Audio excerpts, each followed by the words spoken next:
designed and assembled in the company. Unlike all the competitors, for whose we have to install, must use the silicone joint, which is weaker on the result. With that, Buildbox offer a quicker and safer installation. Oh, chouette, excellent. Ok, nous, we'll continue in French. Comme promis, nous allons parler des différents aspects à l'exportation de la compagnie. Paul, peux-tu nous parler un peu de la demande, s'il te plaît? Alors, pour ce qui est de la demande, le marché belge est assez limité. On peut voir qu'il y a environ 45 000 produits chaque année qui sont produits, et c'est assez peu. Mais on sait qu'il y a une demande à l'international. Et pour distribuer ce produit en Belgique et en Europe, comment cela se Alors, passe-t-il? Pour la Belgique, la société fait appel à plusieurs grossistes, installateurs et autres sociétés sur le territoire, entre autres Excel, CBO et Trilec qui sont les trois plus importantes.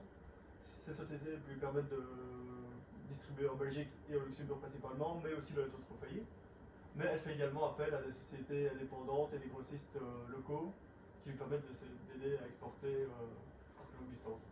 Avec cette politique d'exportation, l'entreprise doit faire face à une compétition acharnée. Peux-tu nous en dire plus? On peut voir que la concurrence, en grande partie sur le sol belge et luxembourgeois, est l'idée par quelques sociétés. C'est un marché assez niche, donc il y a environ 10 sociétés qui s'occupent du produit sur le marché. On peut voir en partie Harpy, Legrand et Simon. AL3 possède 70% des parts du marché. C'est pourquoi ça peut être une belle solution pour l'entreprise d'exporter.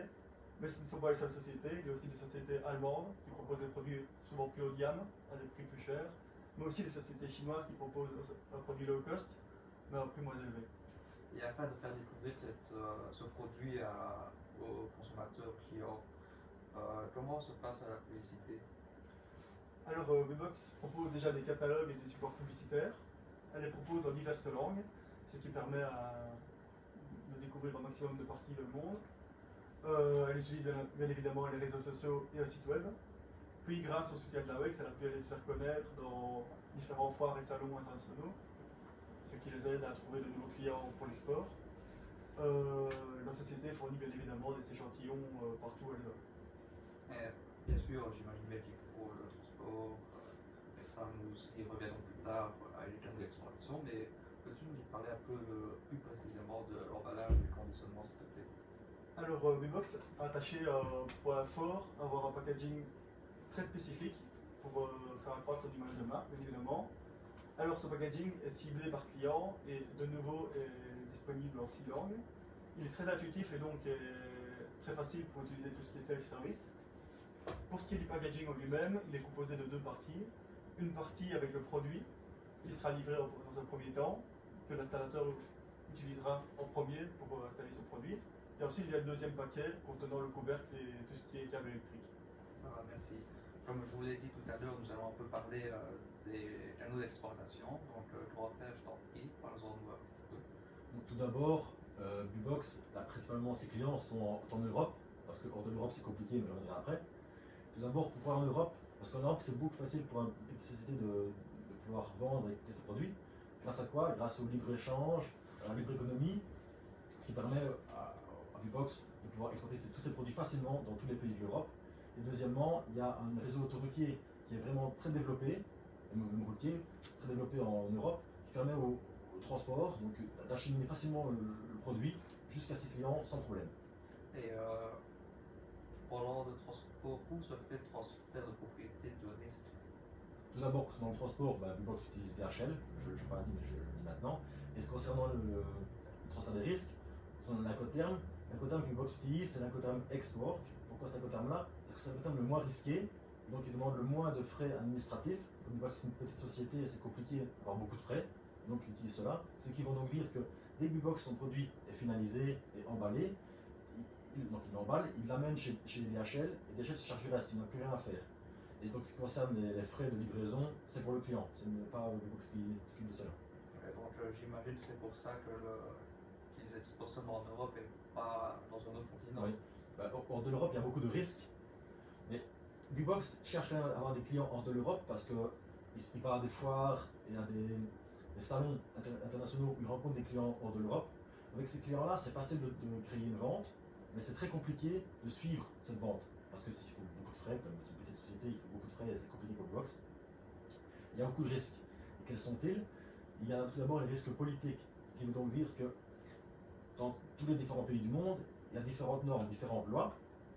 Et donc, Ubox a un produit qui est identique, qui est tout le temps le même, et donc il doit être modifié en fonction des normes des pays. Donc c'est très compliqué, très coûteux, prend beaucoup de temps, et ça a beaucoup de frais administratifs. Et Ubox ne peut pas se permettre cela, et donc il ne sait pas faire pour cela vendre hors de l'Europe. Il y a aussi tout ce qui concerne les risques commerciaux et juridiques. Juridiques pourquoi? Parce qu'il y a des normes, il y a des lois différentes dans tous les pays, et donc c'est compliqué de se mettre toujours aux normes et aux lois des pays. Ouais. Et concernant les commerciaux, ça peut arriver qu'il y ait des API en fonction des pays. Et si c'est un API qui se trouve à l'autre bout du monde, c'est beaucoup trop loin pour deux personnes de se dépasser jusque-là. C'est trop coûteux et ça prend beaucoup trop de temps et Ubox ne peut pas passer de cela. Donc les API sont très compliqués à gérer et donc ils ne peuvent pas lier à ça. Et pour finir, il y a ce qui sont les risques de transport et de commerciaux également concernant les Incoterms. Parce que les Incoterms, ça prend beaucoup de temps à décider lequel va être choisi entre le client et Ubox. Et donc le temps, c'est de l'argent. Et donc, Ubox n'a pas les ressources, et également les ressources humaines, comme ils ne sont que deux, ils ne peuvent pas gérer cela. Et donc, hors de l'Europe, pour le moment, avec tous ces risques-là, Ubox ne peut pas gérer cela. Donc, c'est fait qu'en Europe. Je comprends, c'est assez limité pour le moment que d'oser avec Ubox. Tout à fait. Ça va. Donc, Zinedine, revenons vers vous. Peux-tu un peu nous parler de l'aide l'AWEX, comme on a souvent entendu parler durant cette présentation? Alors, mon collègue Paul a déjà évoqué les foires et les salons. L'AWEX a permis à Ubox de trouver des stands, d'arranger des connexions avec d'autres représentants étrangers. Elle a aussi permis non seulement de prêter des bureaux pour les réunions et pour les rencontres clients, mais aussi l'imprimerie des flyers et des catalogues. Ce qui a permis à l'entreprise de se faire connaître et vraiment d'aller vers la prospection. Et il faut aussi mentionner Sorelfin, l'entreprise de la région wallonne, qui a permis à l'entreprise de prospérer en termes financiers. Voilà. Okay, donc ce sont vraiment des grands intermédiaires importants pour la politique d'exploitation de Ubox. Et maintenant, peux-tu un peu nous parler de l'analyse SWOT de l'entreprise? Alors l'analyse SWOT, on commencera par les forces la force de la prise de sol Ubox, pardon. Donc il faut d'abord savoir que la prise Ubox, c'est la plus étanche et la plus robuste du marché. Actuellement, c'est vraiment la plus forte, entre guillemets. En termes de sécurité aussi, la prise résiste à une pression de facilement 2 tonnes. Ouais, donc intéressant par rapport au salon automobile. Voilà, exactement, pour éviter les accidents. Il y a un rapport qualité-prix hautement concurrentiel. Il faut savoir que la prise en elle-même coûte très cher de par son design et le travail, la valeur ajoutée de la prise. Le montage est intuitif et rapide. Tout a été pensé pour aller le plus rapidement possible à fixer et qu'elle ne gêne ni le client ni les installateurs. Contrairement aux concurrents qui utilisent encore du silicone, ce qui réduit nettement son efficacité et sa robustesse. On a un accès direct au marché aussi. En termes de faiblesse de la prise de sol Ubox, il faut savoir que pour le moment, on a juste un monoproduit. La gamme, c'est vraiment limité à un seul monoproduit, dans le sens où dans le futur, on promet et on dessine encore des plans pour vraiment toucher un maximum de monde et développer plusieurs gammes. Mais pour le moment, on est encore bloqué avec les ressources qu'on a actuellement, c'est très compliqué. L'emplacement pour la prise est unique. Ça, c'est vrai pour le moment aussi, mais on dessine encore des nouvelles. Il y a encore plein de choses au laboratoire. En termes d'opportunités, en 2020, il y a concurrence du produit parce qu'il est inexistant en France et sur d'autres marchés. Le produit en tel quel n'existe pas ailleurs en fait. Le niveau de robustesse, donc le IK 10 et le IP 67 qu'on a précédemment dit, n'existe pas encore ailleurs. Et ce qui permet déjà d'avoir entre guillemets un poids sur le marché.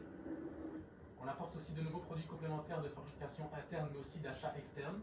Donc on a des produits qui viennent s'emboîter avec nos produits à nous mais qui peuvent venir aussi d'autres concurrents. Tout est pensé au préalable.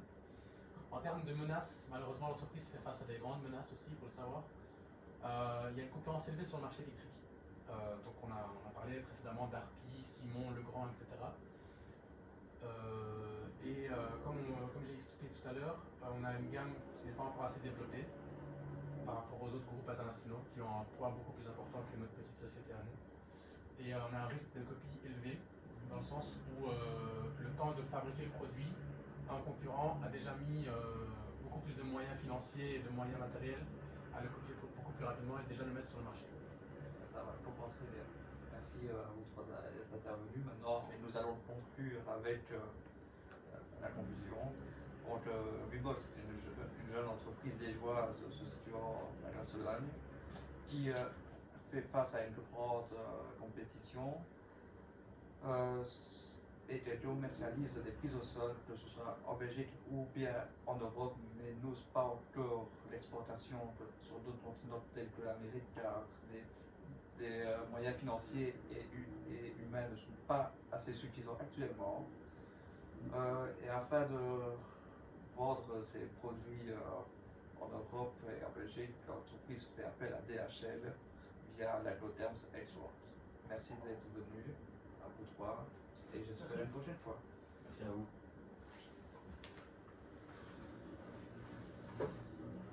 Ça faisait quoi là? Je pense que ça donnait 17 minutes, 18 minutes, je crois. Je pense, c'est comme ça. Je sais pas. Mais c'est bon.